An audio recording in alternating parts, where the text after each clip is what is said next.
The Diary of a Wimpy Kid books are considered absolute classics. Everyone has at least heard of it, if not read one book of the series. One of my friends straight up told me he used to eat cereal and read the books at the same time. I obviously roasted him a little bit for it. I mean, come on, how can you not? Anyways, I'm not here to talk about the books. What I'm here to talk about is the film adaptation of the books. No, not you. And I'm not going to talk about the animated version of the first movie. From the little I've seen, it looks exactly like the first movie, but following the book more closely. I thought the movies would be a good rewatch during summertime, and spoilers, they slap. Not in a this is cinema kind of way, but I mean, they're fun movies to watch. In this video, I'm going to break down the first movie. Let's begin. The first Diary of a Wimpy Kid movie is actually a good start to adapting the books. First off, the casting. Now this is cinema. Zachary Gordon as Greg is literally perfect. He plays the loser middle child who thinks he's too cool for his peers perfectly. Devin Bostic as Roderick, while too much of a character in this movie, plays the cocky but caring older brother flawlessly, especially as the movies go on. Rachel Harris playing Susan Heffley is amazing too, as a sensitive yet stern mother of the family. And the guy who absolutely steals the show is Steve Zahn as Frank Heffley. Easily the best character in the series. To put it bluntly, the guy's a straight freak.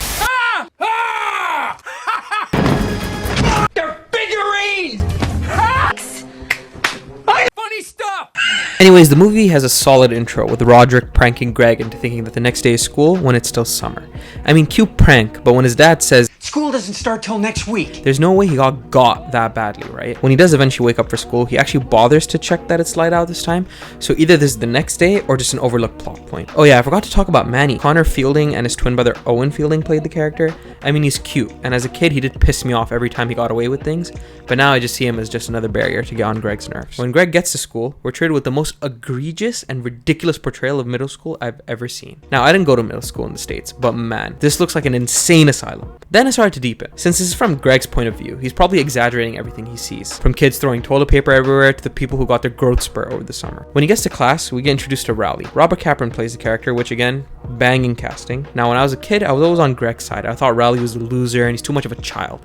But now, this guy's the GOAT. I mean, yeah, he's a little immature, but so what? The guy knows what he likes and he doesn't give a crap about what people think of him. He personifies literally the whole point of the movie. In the next scene, we see our main characters participating in PE. Greg asks Rowley where you would rank yourself in terms of popularity from 1 to 200. Greg thinks that Rowley's 154, while he puts himself at number 19. I'll get back to this later. After getting introduced to Fregley, played by Grayson Russell, they get split into two teams, skins and shirts. Now again, I'm going to give the benefit of the doubt and say this is all exaggeration from Greg's POV, but man, what the hell kind of activity is this? Oh shit, I didn't know you were in this movie. After this, we get introduced to the famous cheese touch. In school, I remember some of my friends coming up to me and giving me this cheese touch. This is before I even read the book, and I'm like, man, get out of my face, please. This is so stupid. So when I watched this movie, I was like, oh, yeah, this is still stupid. I mean, why doesn't someone just sneakily pick it up and throw it away? No one would know you did it. I guess that's the whole point of middle school though, unnecessary insecurity amongst peers. Except for this janitor guy. Bum-ass guy didn't bother picking it up.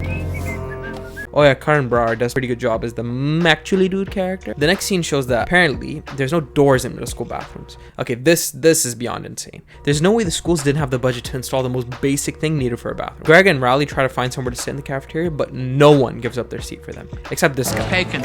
Incredible. So eventually they sit on the floor and eat their lunch with Fregley. Let's go back to the ranking that Greg proposed. He believes that he's at number 19. If he was, then he would have at least got a few people that would have agreed to sit with him. Also, Rowley at 154 is such an insane bio. Greg is just a terrible friend. When they get home, the two sneak into Roderick's room to find his yearbook, and inside they find something called the class favorites. Now this got me thinking, when's the last time you looked back on your middle school or even high school yearbook? Personally, the last time I looked at it was just as I graduated high school. I can't even remember the last time I looked over at middle school yearbooks. So this whole scene just got me wondering how when you're in a specific point in time, you can't help but fixate on such stupid material things. I guarantee all of those that ended up as class favorites don't even remember that they were class favorites now. This scene also shows how far Greg is up his own ass by saying it classifies for best looking, most likely to succeed, and class clown. This guy sucks! We can't beat this guy! Look, I'll save my rant for how much of an asshole Greg is for the end of this movie. Oh yeah, and Riley just demolishes Greg here. Best looking, class clown. You should just give that to me right now. Don't you have to be funny for that? Roger comes in and calls Rowley a baby hippo, and what follows is a pretty funny scene. Greg locks himself in his room and he needs to pee, but Roderick wants to kick his ass so badly that he stays outside his door. Eventually, Greg can't hold it and gears up to fight Roderick, but he isn't there, so he pulls Manny off the toilet and begins to pee. Then this happens.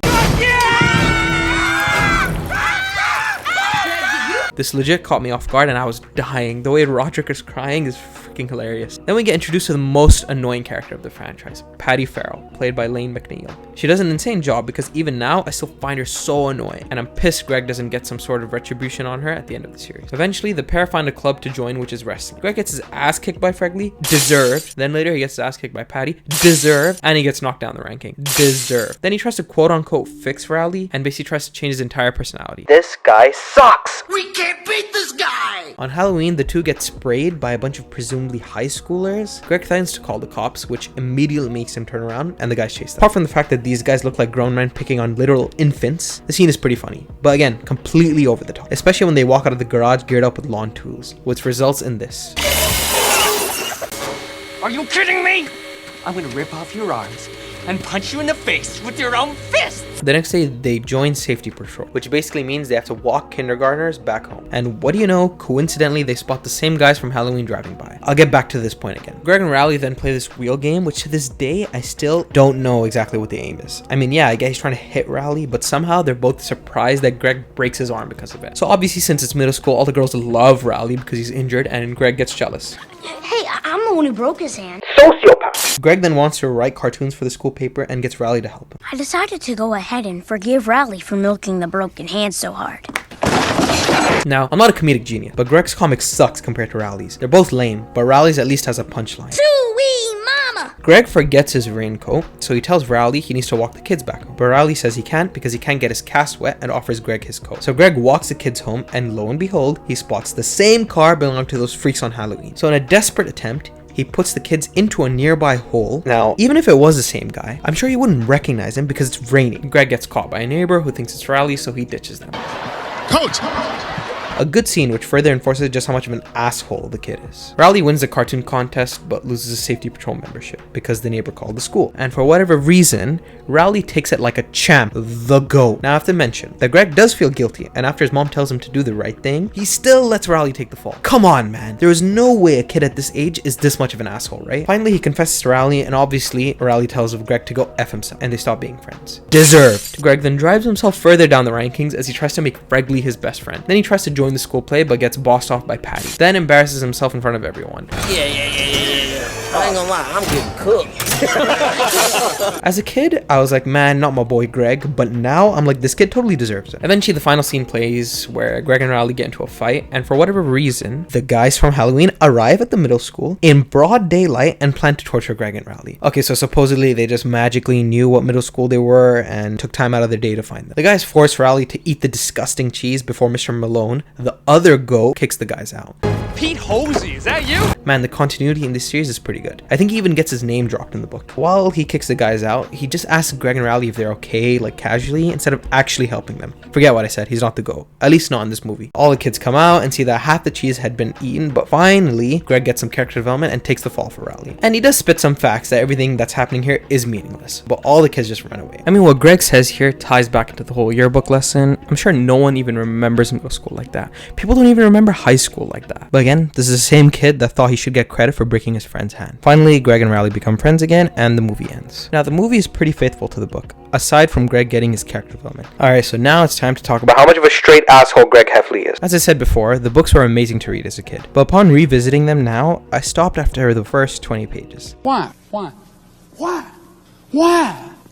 It's the same book every time. Same joke every time. So obviously it got stale. Now I understand, I'm not the target audience for it. Kids in middle school, all the characters remain the same, there's zero progression. Now let's just talk about what a person Greg is. In the books, he's an absolute monster. Maybe not a psychopath, but a sociopath. The guy actively screws over his friends to get what he wants, and he's a snake slithering his way through everything. One of the worst offenses he's ever had in the books was forcing a family to move out of their house. Greg and his family were over for a dinner, and Greg had to eat some deviled eggs. Instead of throwing them in the trash, he dumped them into a plant, and the family couldn't figure out where the smell was coming from. They hired professional cleaners and even people to look inside the walls for a dead mouse. So what did they do? They moved out. Now, I wasn't a saint at that age, but I would never do something this ridiculous. I mean, I know you're not supposed to deep it. It is just a kid's book at the end of the day, but it is funny to actually deeply analyze just how much suffering this kid caused, which I guess is exactly the aim Jeff Kinney is going for. It's a series that isn't supposed to change. Characters remain static and stay as cartoons. It's like The Simpsons, and now like the Despicable Me franchise. I think the creators said that they're also taking the Simpsons route and the characters don't age. Alright, that's a load of bullshit.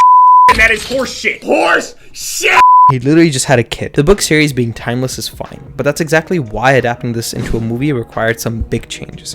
One of them is actually having character development for Greg. At the end of each movie, he learns a lesson and grows as a person. This is more apparent in the next two movies, which I'll talk about in the next few videos. Overall, the first movie is a solid start to the films with brilliant casting, a few funny moments, and some banger one-liners.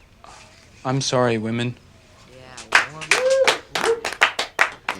Leave a like, comment, and subscribe so you don't miss me analyzing the next two movies.